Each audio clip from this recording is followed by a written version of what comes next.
So, hi guys! I'm Bilito Philip, but you can call me Philip for short. So, kasi ayoko lang ng Bilito.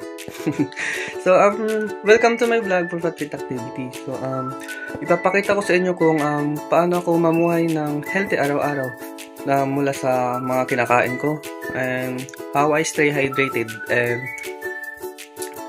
my daily exercise, and kung paano ako magpahinga. So, let's go!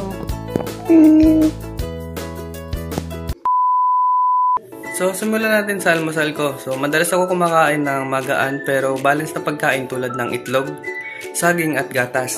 At umiinom din ako ng isang basong tubig bago kumain para hydrated ka agad sa umaga. At isa sa mga natutunan ko sa nutrition ay pagkakaroon ng balanced diet.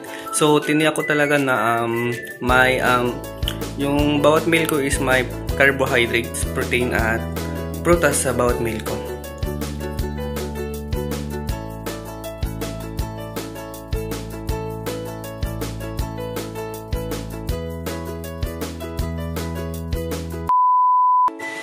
So, palagi akong may dalang tumbler kahit saan ako pumunta dahil napaka-importante ng palagi manatiling hydrated lalo sa panahon ng tag-init at sa pag-exercise tapos mainit. So, yun. So, para sa physical activity ko naman, nag-workout ako ng 15 to 20 minutes dito lang sa bahay at yung mga basic exercises lang. And kapag weekends naman, naglalakad-lakad ako basta may galaw araw-araw.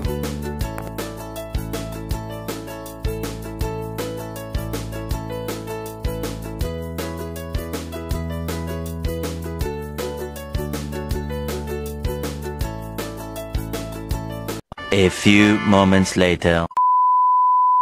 So, ayun no, pagkatapos ng lahat ay tinitiyak ko talagang nakakakuha ako ng sapat na pahinga at sinusubukan kong matulog ng 7 to 8 hours kada gabi kasi nakakatulong talaga ang pagpapahinga para makabawi ang katawan at manatiling malusog. So, hindi lang dapat puro aral o trabaho, kailangan din natin ng pahinga.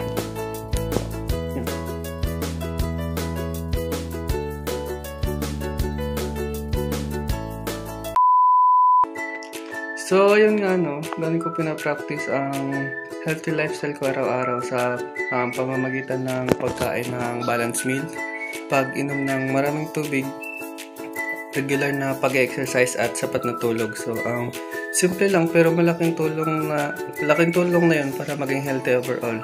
So, thank you for watching for my healthy lifestyle vlog.